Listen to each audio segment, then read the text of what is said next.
चलिए देखिए, हम लोग आज जो पढ़ने वाले हैं वो बहुत इंपॉर्टेंट आपका टॉपिक है बोर्ड के पॉइंट्स ऑफ व्यू से। हाँ, जिसका नाम है क्या? जिसका नाम है गॉस का प्रमेय। ठीक है, गॉस का प्रमेय जिसको क्या बोलते हैं? गॉस लॉ, या बोला जाता है गॉस थ्योरम भी। ठीक है, चलिए देखिए, ये गॉस थ्योरम क्या कहता है, इसमें एक एक बातों पर आपको ध्यान देना है। ये गॉस थ्योरम कहता है क्या कि किसी भी बंद सतह, किसी भी बंद सतह, ध्यान रखना ये कि ये जो सतह होगा वो कैसा होगा? 3 डायमेंशनल। ठीक ना? किसी भी बंद सतह से कुल फ्लक्स का परिमाण से कुल फ्लक्स का परिमाण जो होता है वो कुल फ्लक्स का परिमाण सतह के अंदर के आवेश के, सतह के अंदर के आवेश के 1/x एप्सिलॉन नॉट गुना होता है। जैसे मान लो कि कह रहा है क्या कि किसी भी बंद सतह के लिए, मान लो ये एक गोला है और इस गोले के अंदर में आवेश है कितना? Q। ठीक है, तो कह रहा है क्या कि इस Q के कारण इस गोले से निकलने वाले जो भी फ्लक्स होंगे वो फ्लक्स के बारे में क्या कह रहा है? फाई बराबर, ध्यान देना, फाई बराबर क्या कह रहा है कि उसके अंदर के आवेश, अंदर का आवेश कितना है? Q, और इसका कितना गुना? 1/एप्सिलॉन नॉट गुना। इसी को अगर अच्छे से लिखेंगे तो Q/एप्सिलॉन नॉट। यही है क्या? गॉस का प्रमेय। और इसी को आपको याद क्या करना है? याद रखना है। ध्यान ये देना है कि कुल फ्लक्स अंदर के आवेश, सतह के अंदर के आवेश, ध्यान देने वाली 3 बात है। देखो 3 बातें हैं जो इसमें ध्यान देने वाली है। पहली बात ये कि सतह चारों तरफ से बंद होना चाहिए, 3 डायमेंशनल होना चाहिए। बंद होना चाहिए का मतलब क्या? क्यूब रहे जो चारों तरफ से बंद रहे, क्यूबॉइड रहे जो चारों तरफ से बंद रहे, सिलेंडर रहे जो चारों तरफ से बंद रहे, या फिर स्फेयर रहे जो चारों तरफ से बंद रहे, या कैसा भी सरफेस रहे, लेकिन चारों तरफ से क्या होना चाहिए? बंद रहना चाहिए। उसमें कहीं भी छोटा सा भी लीकेज नहीं होना चाहिए। दूसरी बात ये कि कुल फ्लक्स का परिमाण, उसके अंदर के आवेश, उसका अंदर जितना भी आवेश है, कितना है आवेश यहाँ? क्यू, उसका कितना गुना होगा? 1/एप्सिलॉन नॉट गुना। ये स्टेटमेंट जो कह रहा है फाई बराबर क्यू गुने 1/एप्सिलॉन नॉट, इसी को हम लोग क्या लिखेंगे? Q/एप्सिलॉन नॉट। मान लो कि अगर कहे कि इस सतह के अंदर में 2-3 आवेश है, आवेश है +Q1, दूसरा आवेश है -Q2, तीसरा आवेश है +Q3। मान लीजिए कि सतह के अंदर में इतना सारा आवेश है और आपसे पूछे कि बताइए कि कुल फ्लक्स कितना होगा।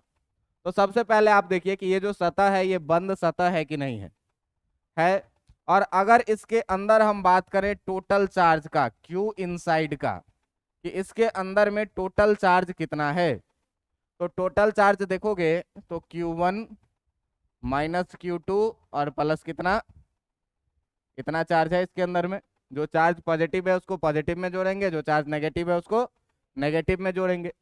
अब आपसे अगर पूछा है कि टोटल फ्लक्स कितना होगा फाइनेट बराबर, तो आप अभी पढ़ें कितना कि Q इनसाइड, उस बंद सतह के अंदर में जितना आवेश होगा वो, और उसके नीचे में कितना? एप्सिलॉन नॉट गुना।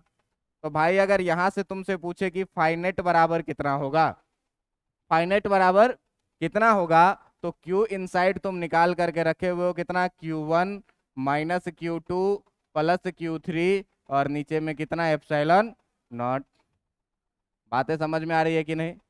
तो अंदर में हो सकता है कि एक सिंगल आवेश रहे, हो सकता है कि आवेशों का समूह रहे, लेकिन आपको जो फ्लक्स लिखना है वो total charge inside the body, कि उसके सतह के अंदर में जितना भी चार्ज है वो सारे के सारे आवेश का कितना गुना होगा? 1/ε0 गुना होगा। ये है क्या, गॉस के प्रमेय का क्या है, स्टेटमेंट है। ये स्टेटमेंट क्या कहता है कि किसी भी बंद सतह के, ये बंद सतह कैसा होना चाहिए, 3 डायमेंशनल, उसके अंदर जो कुल फ्लक्स का परिमाण होता है वो उसके अंदर के आवेश, ये अंदर के आवेश को ही हम लोग लिख रहे हैं क्या, क्यू इनसाइड का कितना गुना होता है, 1/ε0 गुना। तो अगर इस बंद सतह के अंदर में आवेश है प्लस क्यू, तो जो कुल फ्लक्स होगा वो क्यू का कितना गुना, 1/ε0 गुना, और ये फाई बराबर कितना आया, Q/ε0। क्लियर है बात। अगर यहाँ पर आप फाई का बात करेंगे तो ये फाई जो है वो क्या चीज है, टोटल फ्लक्स है, ठीक ना। और ये क्यू जो है वो क्या है, ये क्यू जो है, ये क्यू है चार्ज इनसाइड द सरफेस, की सरफेस के अंदर में कितना चार्ज है, ठीक ना, कि इस सरफेस के अंदर में कितना चार्ज है, इसके बाहर में कोई चार्ज रहे इससे हमको कोई लेना देना नहीं है। हम जो चार्ज देखेंगे वो चार्ज क्या होगा, सरफेस के अंदर वाला चार्ज होगा। क्लियर है बातें। और ε0 के बारे में आपको पता ही होगा कि ये क्या है, इसको हम लोग परमिटिविटी बोलते थे, शुरू में याद होगा। ये क्या था, परमिटिविटी। परमिटिविटी था किस चीज का, ऑफ एयर या फिर वैक्यूम का, कि एयर का या फिर वैक्यूम के अगर परमिटिविटी का बात करेंगे, इसका वैल्यू 8.85 इंटू 10⁻⁻12 कूलम पर न्यूटन मीटर स्क्वायर होता था। अच्छा, कूलम स्क्वायर पर न्यूटन मीटर स्क्वायर होता था। इतनी बातें याद है। अब देखो कि तुमसे पूछेगा बोर्ड में 5 नंबर में कि गॉस के प्रमेय से आप क्या समझते हैं। तो सबसे पहले आप गॉस के प्रमेय को स्टेटमेंट में लिखेंगे, और इस स्टेटमेंट में लिखने के बाद आपको इसका प्रूफ भी देना पड़ेगा, ठीक ना। तो इसके लिए भाई एक एजम्पशन हम लोग लेते हैं, जो एजम्पशन लेते हैं किस चीज का, गसियन सतह का। किस चीज का, गसियन सतह का। अब देखो कि ये गसियन सतह क्या होता है, गसियन सतह, इसको बोलते हैं गसियन सरफेस। इसको क्या बोलते हैं, गसियन सरफेस। अब ये गसियन सरफेस क्या होता है देखो, तो सबसे पहले हमेशा आपको दिया हुआ नहीं रहेगा सतह की बंद सतह है, ठीक ना। तो आपको मानना है कि ये गसियन सतह जो होगा वो सबसे पहली बात में क्या, कि एक काल्पनिक सतह होगा। कैसा होगा, काल्पनिक सतह होगा, जिसको हम अपने मन में मान लेंगे एक काल्पनिक सतह है। और इस सतह के बारे में दूसरी बात ये कही गई है कि यह चारों तरफ से बंद हो। ये चारों तरफ से क्या हो, चारों तरफ से बंद हो। क्यों भाई, कि जो गॉस लॉ है वो बंद सतह के लिए ही वैलिड है। तो हम एक ऐसा सतह मानेंगे जो क्या हो, चारों तरफ से बंद हो। इसमें तीसरी बात यह है कि आवेश के अनुरूप, आवेश के अनुरूप यह सतह जो होना चाहिए, आवेश के अनुरूप यह सतह सममित होना चाहिए। ये सतह सममित होना चाहिए। सममित बोले तो क्या, सिमेट्रिक, ठीक ना। कैसा होना चाहिए, सिमेट्रिक होना चाहिए, ठीक ना, सिमेट्रिक होना चाहिए। क्यों सिमेट्रिक होना चाहिए भाई, तो सिमेट्रिक होना चाहिए ताकि ताकि ताकि गसियन सरफेस के, ताकि गसियन सरफेस के प्रत्येक बिंदु पर, ताकि गसियन सरफेस के प्रत्येक बिंदु पर, प्रत्येक बिंदु पर ई का मान नियत रहे। इसका मतलब क्या हुआ भाई, कि ई का मान क्या रहे, नियत रहे। अब देखो कि इसके बारे में क्या कह रहा है, कि हमको सबसे पहले ये डिसाइड करना है क्या, कि एक गसियन सरफेस मानना है। जो गसियन सरफेस कैसा सतह है, एक काल्पनिक सतह है। इस काल्पनिक सतह के बारे में सबसे पहला कैरेक्टर क्या होना चाहिए, कि ये चारों तरफ से बंद होना चाहिए, कहीं से भी खुला हुआ नहीं रहना चाहिए। दूसरा बात है कि यह आवेश के अनुरूप सममित होना चाहिए। अब सममित क्यों होना चाहिए, क्यों सिमेट्रिक होना चाहिए, तो मान लो कि ये एक चार्ज है पॉजिटिव, तो इसके अबाउट अगर तुम गसियन सरफेस बनाओगे तो एक स्फीयर बनाओगे। देखो तो ये स्फेयर चारों तरफ से बंद है कि नहीं है? बंद है। डॉटेड लाइन खींचे हैं मतलब बंद है, ये काल्पनिक है इसीलिए डॉटेड लाइन खींचे। चारों तरफ से बंद है। आवेश के अनुरूप सममित है कि नहीं है? सममित है। अब सममित है तो भाई सममित रहने से देखो कि अगर इस सतह पर मैं किसी भी बिंदु पर मैं बात करूं, तो अगर यहां से इसका रेडियस r है तो हर बिंदु का दूरी यहां से कितना होगा? हर बिंदु का दूरी यहां से कितना होगा? r होगा। और अगर इस पर आप किसी भी बिंदु पर E का बात करें तो E बराबर आप कितना लिखिएगा? KQ/। तो इसके हर एक बिंदु पर भाई साहब जो KQ/r² होगा ये क्या रहेगा? समान होगा। समान होगा मतलब क्या रहेगा? नियत। अगर ये सममित नहीं भी रहेगा तो भी गॉस लॉ वैलिड होता है। अगर ये सममित नहीं भी रहेगा तो भी गॉस लॉ वैलिड होता है, लेकिन सममित नहीं रहेगा तो हमारे लिए ये उपयोगी नहीं होता है। सममित रहने से क्या होता है? ई कांस्टेंट हो जाता है, जिससे काम हमारा बेहद ही आसान हो जाता है। और काम बेहद आसान करने के लिए हम कोई नया नियम लाते हैं। अगर असममित सतह रहेगा, सिमेट्रिक सतह नहीं रहेगा, तो फिर कैलकुलेशन करने में दिमाग खराब हो जाएगा, वो हमारे लिए उपयोगी नहीं होगा। इससे अच्छा तो हम पहले इंटीग्रेशन करके कर रहे थे इलेक्ट्रिक फील्ड निकालने की काम। ठीक है। अब देखिए कि आपसे पूछेगा क्या कि इस गॉस लॉ का प्रूफ क्या है। तो इस गॉस लॉ का प्रूफ देखने के लिए, ठीक ना, इस गॉस लॉ का प्रूफ देखने के लिए तुम क्या करो कि मान लो कि कोई एक बंद सतह है। कोई भी एक क्या है भाई? बंद सतह है। और इस बंद सतह के अंदर में कोई भी एक बंद सतह है, और इस बंद सतह के अंदर में जो है तो इसके केंद्र पर आवेश जो रखी हुई है, ये आवेश रखी हुई है कितनी? +q। मान लो कि इसके सतह पर जो आवेश रखी हुई है वो कितनी रखी हुई है? +q। ठीक ना। तो इसके प्रूफ में हमने क्या माना है? माना, क्या माने हैं? माना कि किसी गोलाकार सतह के, किसी गोलाकार सतह के केंद्र पर, सतह के केंद्र पर आवेश कितना रखा हुआ है भाई? आवेश +q स्थित है। स्थित है। ठीक है।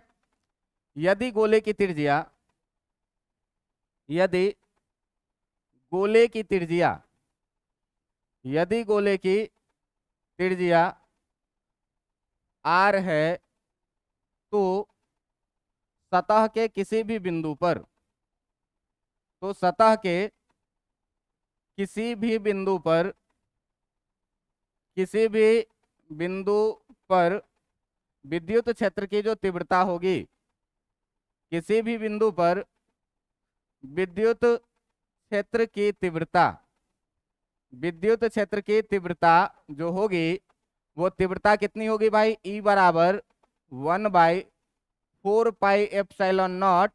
ध्यान से देखना कि इसके बारे में क्या कह रहा है कि इसका रेडियस कितना है भाई? r। तो अगर किसी भी पॉइंट पर आप डालेंगे तो इस चार्ज से कितना डिस्टेंस होगा? r ही डिस्टेंस होगा इसके पूरे सरफेस पे। और r डिस्टेंस पे आप इलेक्ट्रिक फील्ड निकालने का जो डेफिनेशन पढ़े हैं, E = कितना पढ़े हैं? KQ/। तो भाई k के जगह पर 1/4πε0। चार्ज इनसाइड द सरफेस कितना है? q। और इसका डिस्टेंस है कितना होगा? अच्छा, इसका दिशा अगर आप देखिएगा तो पॉजिटिव चार्ज है। पॉजिटिव चार्ज के कारण जो इसका दिशा होता है ये देखो इसके सरफेस से गुजरेगा। और वृत्त में तुम ध्यान देना कि वृत्त में कोई भी रेखा अगर केंद्र से गुजर जाए तो 9वीं क्लास में पढ़े हुए होंगे कि ये सतह के कैसा होता है?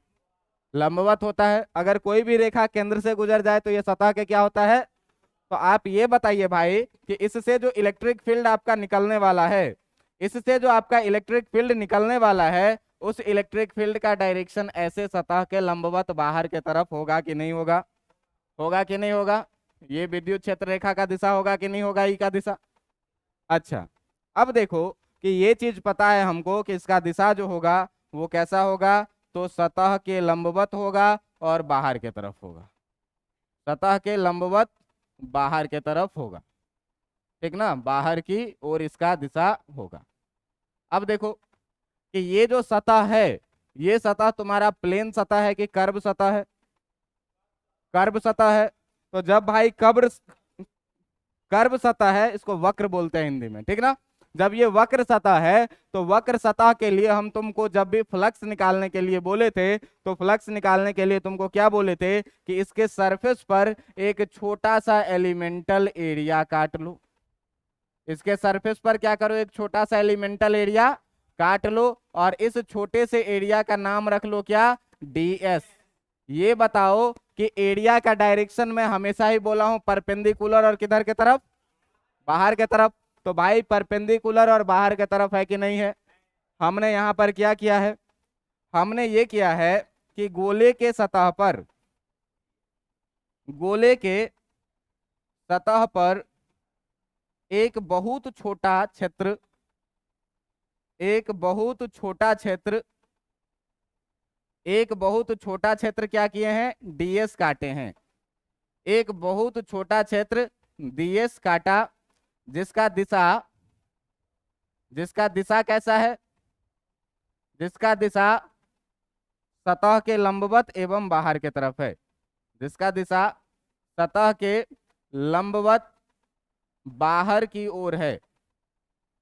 ये बात समझ में आ रहा है कि नहीं, कि एरिया वेक्टर का डायरेक्शन हमेशा कैसा होता है, सतह के लंबवत और बाहर के तरफ। अच्छा ये बात बताइए कि इलेक्ट्रिक फील्ड का डायरेक्शन और ds का डायरेक्शन सेम है कि नहीं है।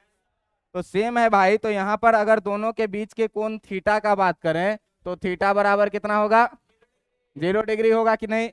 तो काम क्या किए हैं, काम ये किए हैं भाई, काम ये किए हैं कि वेक्टर ds तथा वेक्टर e एक ही दिशा में है। क्या है, एक ही दिशा में है, एक ही दिशा में है। इसका मतलब क्या हुआ कि एक ही दिशा में है, अतः दोनों के बीच का कोण, अतः दोनों के बीच का कोण कितना होगा, अतः दोनों के बीच का कोण जो होगा, दोनों के बीच का कोण थीटा बराबर 0 डिग्री होगा कि नहीं होगा, होगा कि नहीं होगा। कल तुम बेटा विद्युत फ्लक्स का परिभाषा पढ़े हुए हो, कल जो है तो तुम विद्युत फ्लक्स का परिभाषा पढ़े हुए हो। तो विद्युत फ्लक्स के परिभाषा से, विद्युत फ्लक्स के परिभाषा से तुम ये बात पढ़े हुए हो क्या, कि विद्युत फ्लक्स के परिभाषा से तुम ये बात पढ़े हुए हो क्या कि जो फाई नेट होता है, वो फाई नेट जो होता है वो integration of E dot ds होता है कि नहीं होता है। ये पढ़े हुए हैं पिछले दिन। अच्छा आप इसी को देखिए जरा सा कि ई डॉट ds को हम ई ds cos थीटा लिखेंगे कि नहीं लिखेंगे।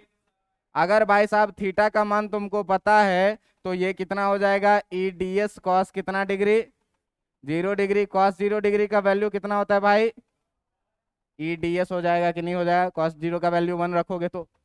अब तुम देखो कि इस सतह पर कहीं भी विद्युत क्षेत्र की तीव्रता का मान जो है वो कैसा है, नियत है, एक जैसा है। किसी भी बिंदु पर विद्युत क्षेत्र की तीव्रता कितनी आएगी, इतनी आएगी, मतलब कांस्टेंट है ना, मतलब कांस्टेंट है। तो इसका मतलब ये हुआ क्या, ये हुआ क्या कि सतह के किसी भी बिंदु पर, सतह के किसी भी बिंदु पर, किसी भी बिंदु पर E बराबर 1/4πε0 Q/r² है, जो कैसा है, नियत है, जो कैसा है भाई, नियत है। तो अगर ये कांस्टेंट है तो कांस्टेंट में इंटीग्रेशन बाहर आता है कि नहीं आता है, इंटीग्रेशन में कांस्टेंट बाहर आता है कि नहीं आता है। जब कांस्टेंट बाहर आ जाएगा दोस्त, तो ये बताओ कि इस eds में से e को बाहर ले लेंगे कि नहीं ले लेंगे, ले लेंगे। अब जब इस कांस्टेंट में से तुम्हारा e बाहर आ जाएगा तो इंटीग्रेशन कितना बचेगा, ds। कोई दिक्कत है इसमें। अच्छा अब ये बात बताइए कि इस गोलीय सतह पर आप ऐसा ऐसा ds के जैसा जैसा कितना एलिमेंट काट सकते हैं, अनंत एलिमेंट काट सकते हैं। और अगर आप सारे ds को फिर से जोड़िएगा, अगर आप सारे ds को फिर से जोड़िएगा तो फिर से ये पूरा का पूरा सतह बन जाएगा कि नहीं बन जाएगा, बन जाएगा। मतलब भाई जब सारे ds को हम इंटीग्रेट करेंगे, जब हम सारे ds को क्या करेंगे, इंटीग्रेट करेंगे, तो integration of ds equal to जो है ये गोलीय सतह का, ये गोलीय सतह का जो है गोलीय सतह का संपूर्ण पृष्ठ क्षेत्रफल हो जाएगा कि नहीं हो जाएगा? संपूर्ण पृष्ठ क्षेत्रफल हो जाएगा कि नहीं हो जाएगा? संपूर्ण पृष्ठ क्षेत्रफल। और ये संपूर्ण पृष्ठीय क्षेत्रफल जो होता है, क्या बोले? अनंत कहाँ लिखे हुए?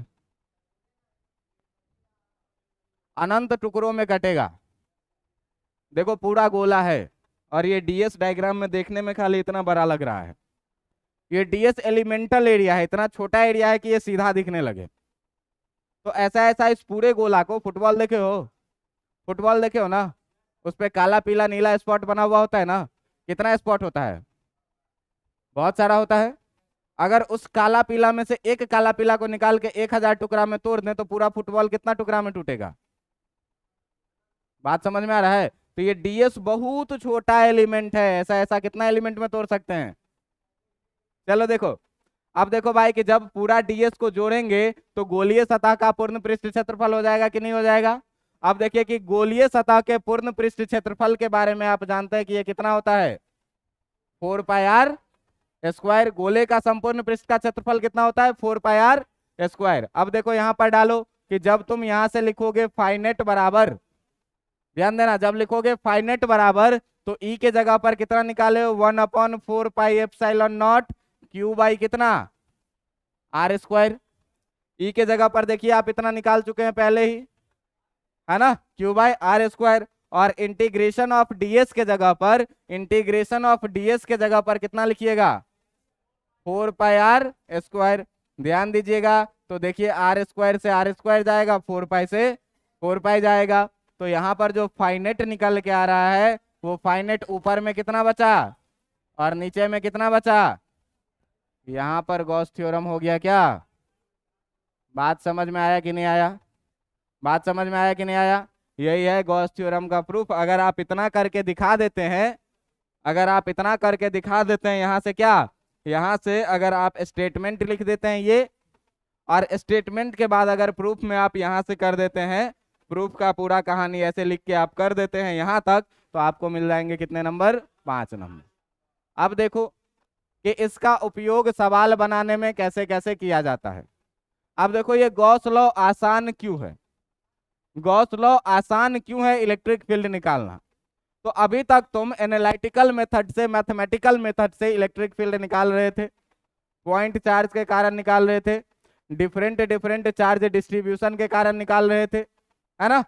अब क्या है कि इसके कारण तुमको इलेक्ट्रिक फील्ड निकालना हो जाता है बेहद ही आसान, इसके कारण फ्लक्स निकालना हो जाता है बेहद ही आसान। अब कैसे काम किया जा रहा है इस पर देखो। तो आज केवल फ्लक्स पे बात करेंगे, विद्युत क्षेत्र पर हम लोग अगले दिन बात करने वाले हैं, ठीक है? अब देखिए कि जब भाई फ्लक्स का बात किया जाएगा तो तुमसे क्वेश्चन कैसे पूछेगा, ये एकदम ध्यान देना। क्वेश्चन पूछेगा, क्वेश्चन पूछेगा कि किसी घनाभ जिसकी भुजा, किसी घनाभ जिसकी भुजा ए है के केंद्र पर एक आवेश, केंद्र पर एक आवेश प्लस क्यू रखा है, एक आवेश प्लस क्यू रखा है, तो घनाभ के एक सतह से, तो घनाभ के एक सतह से फाई का मान यानी फ्लक्स का मान ज्ञात करें। अब देखिए ये एक सवाल है आपके पास। अब देखो कि अगर फ्लक्स का मान निकालना है तो इससे पहले की सारी कहानी तुम याद करोगे, कहीं से ये बनने वाला है नहीं। कहाँ? तो ई डॉट ए पढ़े थे। इलेक्ट्रिक फील्ड कैसे निकालोगे, है ना? मान लो कि अगर ये घनाभ हम बनाते भी हैं और इस घनाभ के, घन लिखा हुआ है कि घनाभ लिखा हुआ है? अरे यार, भुजा बराबर है तो ये घन न होगा, ठीक ना? चलिए देखिए, अगर आप एक घन बनाते हैं, ध्यान दीजिएगा, तो ये घन होगा कुछ ऐसा, ये घन होगा कुछ ऐसा, होगा कि नहीं? और सुनिएगा ध्यान से, यहां भी। अच्छा चलिए देखिए, अगर आप एक घन बनाएंगे तो ध्यान दीजिएगा ऐसा बनेगा। अब इसके केंद्र पर क्या कह रहा है कि केंद्र पर एक चार्ज रखा हुआ है क्या, प्लस क्यू, है ना। इसके केंद्र पर मान लो यहाँ पर एक आवेश रखा हुआ है क्या, प्लस क्यू।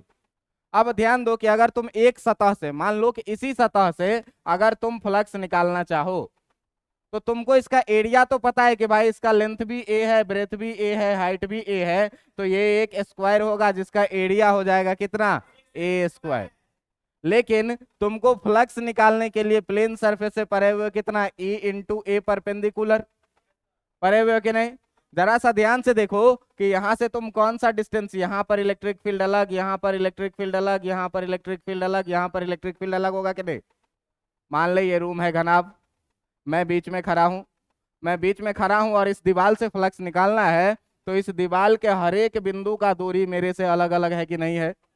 तो इस चार्ज का दूरी भाई इस दीवार से हर एक जगह अलग अलग है कि नहीं है, अलग अलग है। तो हर एक जगह पर विद्युत क्षेत्र की तीव्रता एक जैसी होगी कि अलग अलग होगी। अगर अलग अलग होगी तो बताओ ई यहाँ पर निकाल पाएंगे क्या, नहीं निकाल पाएंगे। मतलब ये कहानी यहाँ पर हो जाता है क्या, फेल, ये कठिन कहानी हो जाता है। तो इस कठिन कहानी को सॉल्व करने के लिए हम लोग सहारा किसका लेंगे, गॉस लॉ का। किसका सहारा लेंगे। अब देखो गॉस लॉ क्या कहता है, किसी बंद सतह के अंदर कुल फ्लक्स, किसी बंद सतह के अंदर में कुल फ्लक्स क्या होता है, उस सतह के अंदर जितना आवेश है उस आवेश का 1/ε0 टाइम्स होता है। तो इस घन में भाई कितना सतह है, 6 सतह। तो 6 सतह के कारण अगर हम लोग देखेंगे, 6 सतह के कारण अगर हम लोग देखेंगे तो 6 सतह से, 6 सतह से जो फाई बराबर होगा वो Q/ε0 होगा कि नहीं होगा, होगा कि नहीं होगा।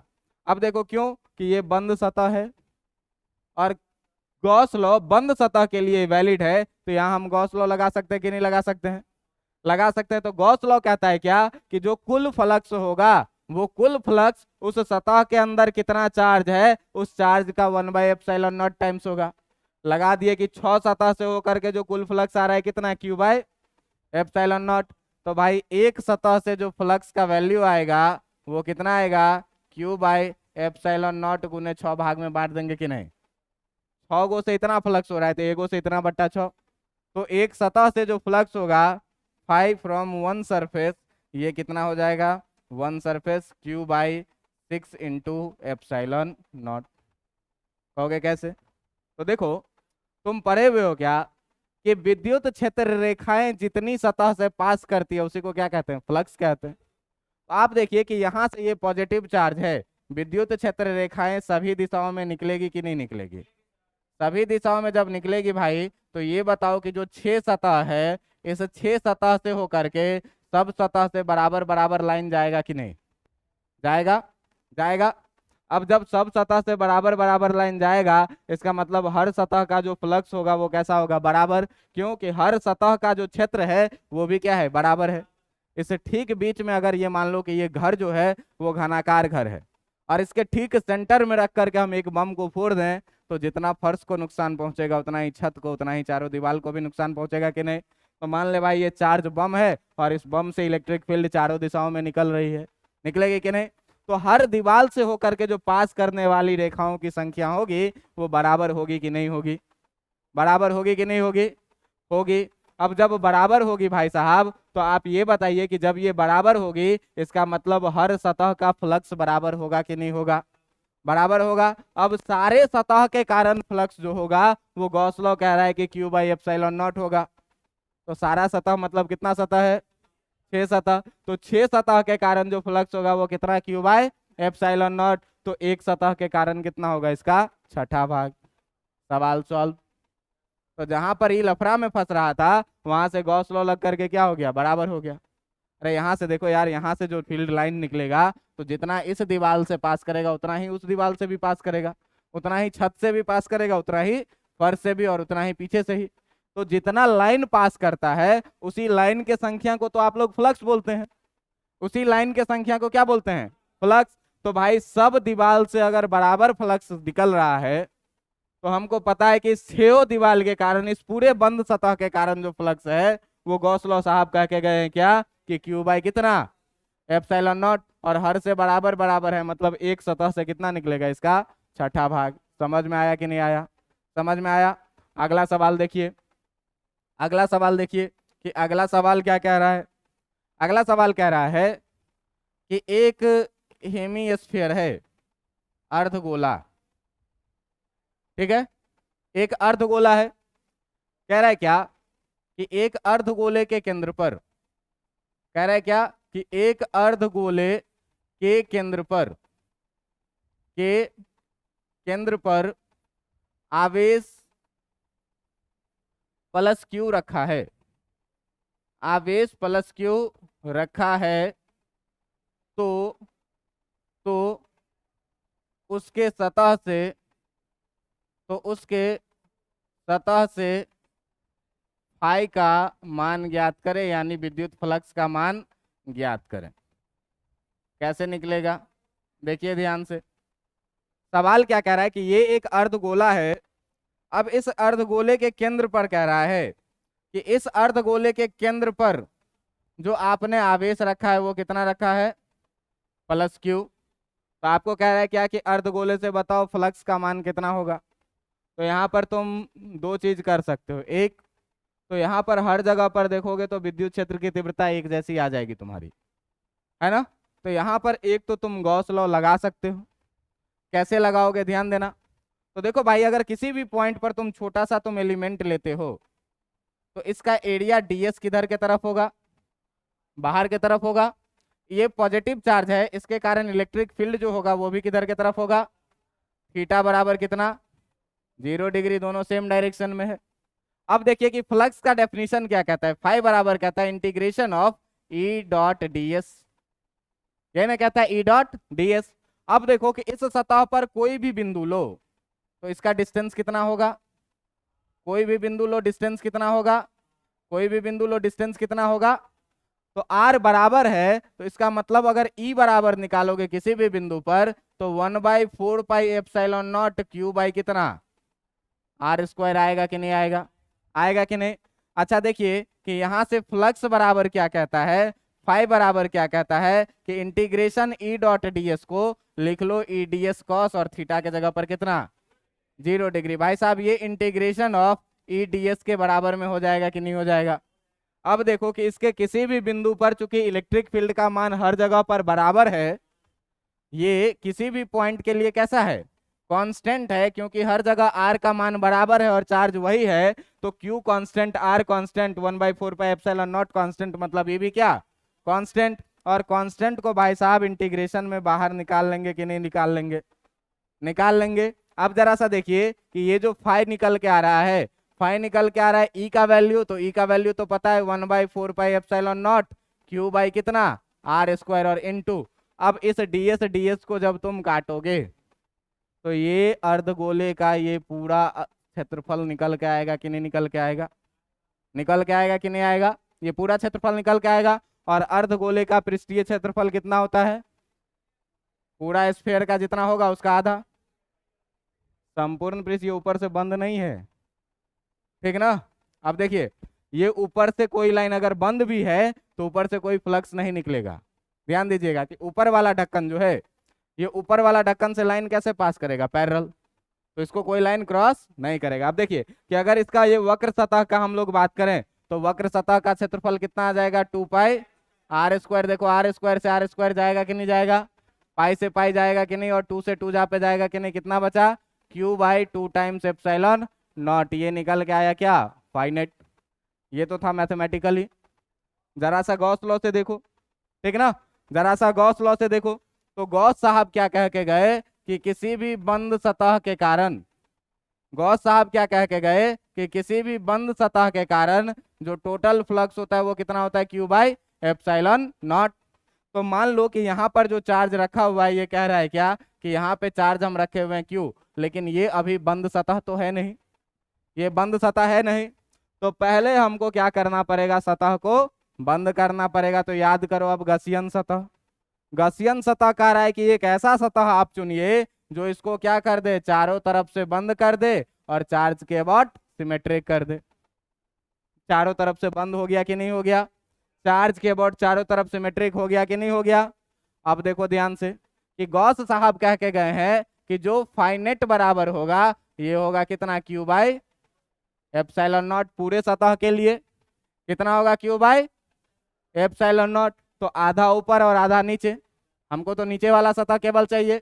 तो ऐसा ऐसा दो सतह के कारण जो फ्लक्स है वो क्यू बाई एप्सिलॉन नॉट है भाई। तो जो अपना फाई रिक्वायर्ड है, जो अपना फाई रिक्वायर्ड है वो फाई रिक्वायर्ड कितना होगा, क्यू बाई एप्सिलॉन नॉट का कितना, आधा।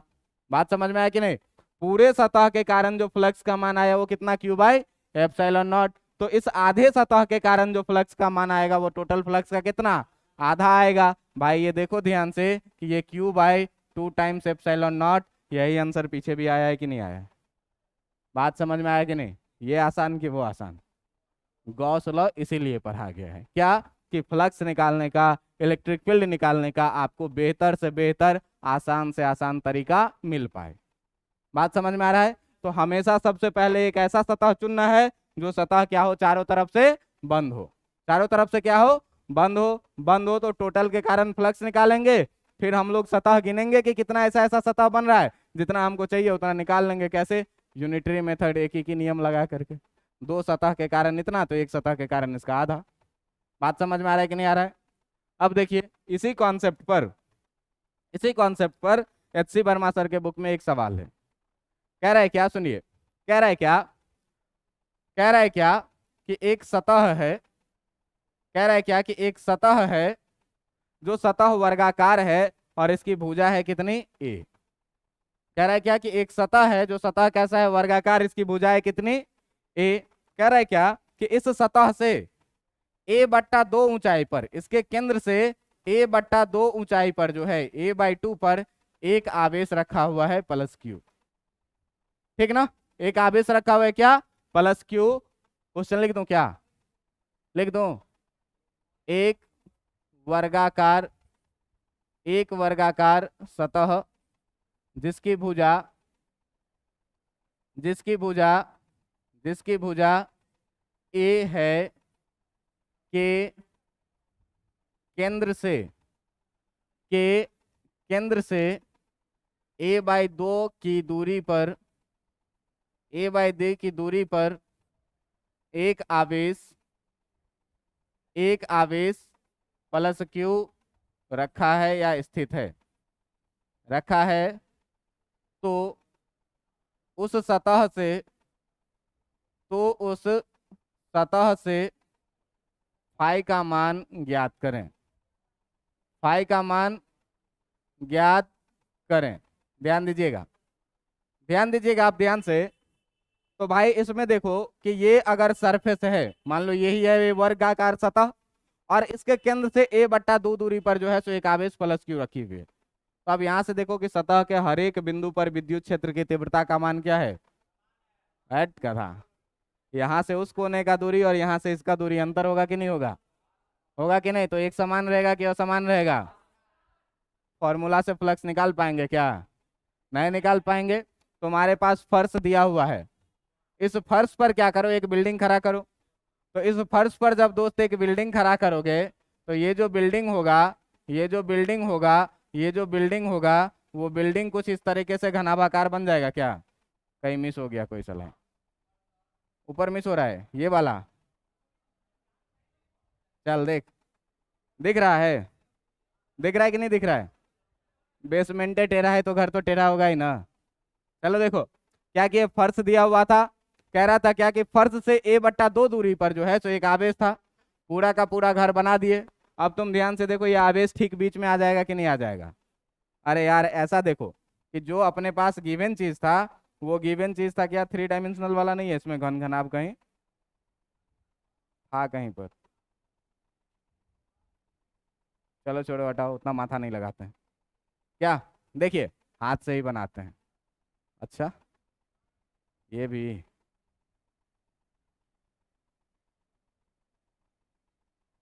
बाक यार, अपना पेन ही ठीक है। चलो देखो,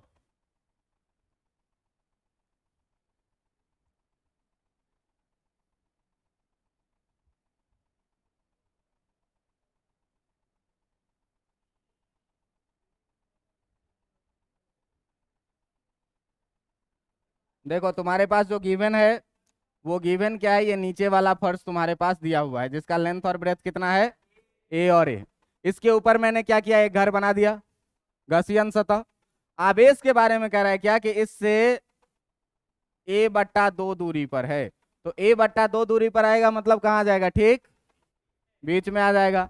अब देखो ये पहला वाला सवाल है कि नहीं है, अब देखो ये पहला वाला बंद सतह है कि नहीं है, तो बंद सतह के कारण जो टोटल फ्लक्स फाई बराबर होगा वो कितना, क्यू बाय, ऐसा कितने सतह के कारण हो रहा है, तो एक सतह के कारण जो फाई इफेक्टिव होगा जो तुमको निकालना है वो कितना होगा, q by 6 times epsilon naught. समझ में आया कि नहीं, ये एच सी वर्मा सर के सवाल का, तो सवाल घुमा फिरा के दे देगा। अपने मन से क्या करिए, एक बंद सतह का निर्माण करिए जो आवेश के अबाउट कैसा हो, सिमेट्रिक हो, सिमेट्रिक हो, गॉस लॉ लगाइए, इतना आएगा, और जितना के लिए निकालना हो इतना आएगा। इसी में क्या कह देगा तुमको, इसी में क्या कह देगा तुमको, इसी में कह देगा क्या, कह देगा क्या कि एक सिलेंडर है, एक सिलेंडर है जिस सिलेंडर का रेडियस तुमको कह देगा कि आर है, और इसका भी जो है सो हाइट भी कितना है, आर के बराबर में। कह देगा कि इसके टॉप वाले सरफेस पर कहीं पर एक चार्ज रख दिया गया प्लस क्यू, ठीक ना। तो बताइए कि इसके कारण फ्लक्स कितना होगा, इसके कारण फ्लक्स कितना होगा। देखो तो चार्ज अंदर में है क्या, सतह पर है, सतह पर है, तो कुछ ऐसा उपाय करें कि ये चार्ज कहाँ पर आ जाए, अंदर आ जाए। तो इसको अंदर में आने के लिए क्या करेंगे, इसके ऊपर एक और इतना बड़ा बेलन हम अपने मन से बना देंगे। अब देखो ये सबसे केंद्र पर आ गया कि नहीं आ गया। अब पूरा सिलेंडर के कारण गॉस लॉ कहता है क्या, अब पूरा सिलेंडर के कारण गॉस लॉ कहता है कि फ्लक्स बराबर जो होगा क्यू इनसाइड द सिलेंडर, और नीचे में कितना, एप्सिलॉन नॉट। तो ऐसा ऐसा दो भाग के कारण फ्लक्स इतना, तो एक भाग के कारण जो फाई नेट होगा, जो फाई इफेक्टिव होगा, जो फाई रिक्वायर्ड होगा, जो हमको जरूरत है, जो वो कितना हो जाएगा, q by 2 times epsilon naught. अब तुम कहोगे कि सर आप बताएं कि चार्ज हमेशा इनसाइड ही लेंगे, आउटसाइड क्यों नहीं लेंगे। तुम कहोगे चार्ज हमेशा इनसाइड ही लेंगे, आउटसाइड चार्ज क्यों नहीं लेंगे। तो उस पर आप एक थोड़ा सा छोटा सा चर्चा देखिए कि हमेशा चार्ज को इनसाइड ही क्यों लेंगे। ठीक है, मान लीजिए कि यहाँ पर एक कैसा भी बंद सतह है, यहाँ पर एक कैसा भी बंद सतह है, और एक आवेश प्लस क्यू, एक आवेश प्लस क्यू जो है वो इसके बाहर रखा हुआ है। तो इस प्लस क्यू के कारण अगर आप विद्युत क्षेत्र रेखा का बात करें, इस विद्युत क्षेत्र रेखा का बात करें, तो विद्युत क्षेत्र रेखा ऐसे निकलेगी कि नहीं निकलेगी, विद्युत क्षेत्र रेखा इससे बाहर की तरफ ऐसे निकलेगी कि नहीं निकलेगी, निकलेगी। अब जरा सा देखिए कि ये सतह को दो जगह पर क्रॉस कर रही है, तो अगर हम यहाँ पर एक छोटा सा एलिमेंटल एरिया लेंगे तो इस एरिया का जो डायरेक्शन होगा वो परपेंडिकुलर बाहर की तरफ ये डीएस होगा कि नहीं होगा, परपेंडिकुलर। और इलेक्ट्रिक फील्ड का डायरेक्शन यहाँ पर कैसे है, इस डायरेक्शन में। यहाँ आप देखिए कि थीटा बराबर जो है वो कितना, 180 डिग्री। अगर दोस्त तुम यहाँ पर एक छोटा सा एलिमेंटल एरिया काटोगे तो डीएस का एरिया ऐसे परपेंडिकुलर बाहर की तरफ होगा कि नहीं होगा, और इलेक्ट्रिक फील्ड का एरिया तो यही है, यहाँ पर थीटा बराबर कितना, 0 डिग्री। तो इस लाइन के कारण तुम यहाँ पर अगर फ्लक्स लिखोगे फाई बराबर, तो इंटीग्रेशन, इस पॉइंट का नाम मान लो कि ए रख लेते हैं और इस पॉइंट का नाम मान लो बी रख लेते हैं। तो अगर फाई ए का बात करोगे तो integration E dot D S लिखते हो कि नहीं लिखते हो, लिखते हो। तो इसको जो है दोस्त integration E D S cos theta लिखोगे कि नहीं, थीटा के जगह पर कितना आएगा, 180 डिग्री। ये कितना हो जाएगा, minus integration E D S, क्योंकि कॉस 180 डिग्री का वैल्यू कितना होता है, -1। अगर तुम फाई बी का बात करोगे तो फाई बी का बात करोगे तो इसको भी लिखोगे कितना, integration E dot D S, E dot D S लिखोगे तो कितना लिखोगे, integration E D S cos कितना डिग्री, 0 डिग्री। ये हो जाएगा कितना, plus integration of E D S. अब बताओ कि फ्लक्स वेक्टर है कि स्केलर है, स्केलर है तो इसको साधारण जोड़ सकते हैं कि नहीं जोड़ सकते हैं। तो जब भाई साहब फाइनेट तुमको लिखने का मन होगा तो फाइनेट बराबर फाई ए प्लस फाई बी लिखेगा। देखो दोनों बराबर है और विपरीत साइन में आंसर कितना आएगा, मतलब बाहर अगर कोई भी आवेश रहे तो उसके कारण जो कुल फ्लक्स होगा वो कितना होगा, 0। यहाँ पर लाइन अंदर घुस रहा है पॉजिटिव फ्लक्स, और यहाँ पे लाइन बाहर निकल रहा है नेगेटिव फ्लक्स। कल बताया हूँ कि नहीं कि जब कोई भी लाइन सतह के अंदर आ रहा हो तो फ्लक्स को कैसा लेते हैं, नेगेटिव। अंदर आ रहा हो तो नेगेटिव और बाहर जा रहा हो तो पॉजिटिव। तो एक ही लाइन एक बार अंदर जा रहा है और एक बार बाहर आ रहा है, तो एक के कारण जो फ्लक्स होगा वो पॉजिटिव होगा और दूसरे के कारण फ्लक्स क्या होगा, नेगेटिव। ऐसा ऐसा 1000 बार होगा, है ना। हर के कारण फाइनेट का वैल्यू कितना आएगा, टोटल फ्लक्स कितना होगा।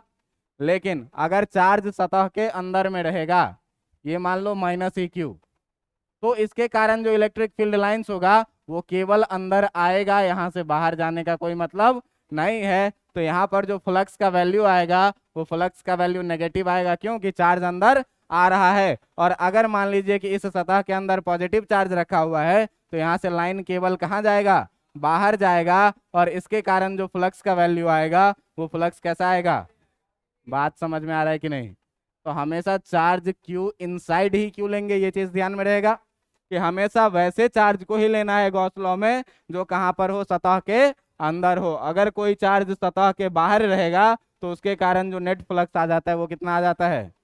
बात समझ में आ रहा है। तो बाहर वाले को कभी कंसीडर करने का जरूरत नहीं है। अब देखिए इसमें एक लाइन और, कि अगर मान लीजिए कि कोई बंद सतह आपके पास ऐसा दिया हुआ है और आपको कह दिया कि इसमें यहाँ है +Q1 चार्ज, यहाँ है +Q2 चार्ज, यहाँ है +Q3 चार्ज, यहाँ है +Q4 चार्ज और यहाँ है -Q5 चार्ज।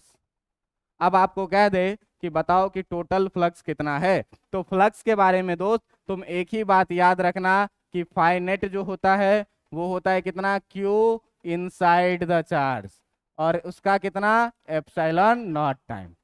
तो आउटसाइड वाले का कोई लफड़ा है क्या अपने पास, आउटसाइड वाले का कोई लफड़ा लेके चलेंगे क्या, इससे हमको कोई मतलब नहीं, इससे हमको कोई मतलब नहीं। अब देखो कि जो Q इनसाइड है वो Q1 है +Q1, Q2 है +Q2 और Q5 है कितना, और इस सब का कितना टाइम्स।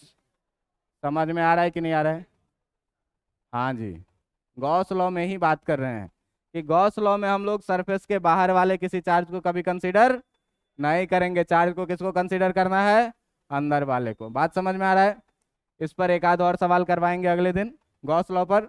गॉस लॉ पढ़ के आना और इसका प्रूफ बहुत इंपॉर्टेंट है। करीब हर एक दूसरे साल जो है सो इसका प्रूफ 5 नंबर में पूछता है गॉस लॉ, ध्यान देना। गॉस लॉ हर एक दूसरे साल 5 नंबर में पूछता है, और अगर आप ये गॉस लॉ का प्रूफ कर देंगे तो आपको 5 नंबर मिल जाएगा। अच्छी बात यह है कि इस साल नहीं पूछा था। इस साल भी पूछा है, नहीं पूछा है इस साल, ठीक ना।